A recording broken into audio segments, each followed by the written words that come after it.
When we think about the University of Michigan as a public university, we think about that at the local level, at the state level, at the national level, and at the international level. And there's a community of scholars who are deeply committed to making sure that we are of service. I'm Lilia Cortina. I'm professor of psychology and women's and gender studies in LS&A, and I also have a courtesy appointment in management and organizations with the Ross School. I study workplace experiences of incivility and sexual harassment, looking at different ways that harassment and incivility undermines people's work and well-being. Betsey Stevenson. I'm a professor of public policy and economics at the Gerald R. Ford School of Public Policy.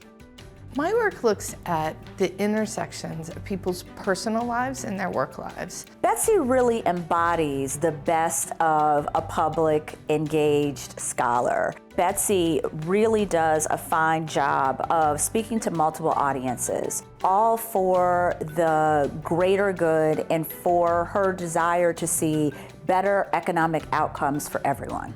I started studying sexual harassment in the early 90s, and sexual harassment was this new buzzword that a lot of people were interested in. Throughout this time, I have continued engaging in the scientific study of sexual harassment because it's what I find very interesting. It's what I've specialized in my entire career. Because my research explicitly looks at the way policy shapes our lives, I think that it's important that I take what I learn and help policymakers understand, and not just policymakers, but the people who vote for them. So playing that role of translating their research into something that can be accessed is really important to me. I want to make sure that I can reach as many people as possible to empower them to make good decisions in their own life.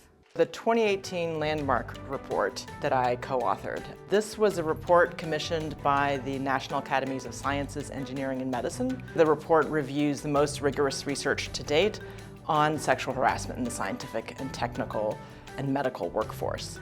And that research tells us a lot about things we can do to better prevent sexual harassment and to intervene appropriately when it occurs.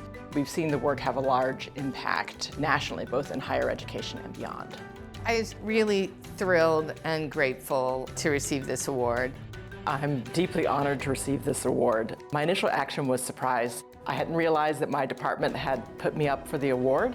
Why I think the award is so important, and that's because I do believe that being able to take what we're learning here at the university and get it out into the world is an important step in the research process. It means a lot that the university recognizes the community engagement work.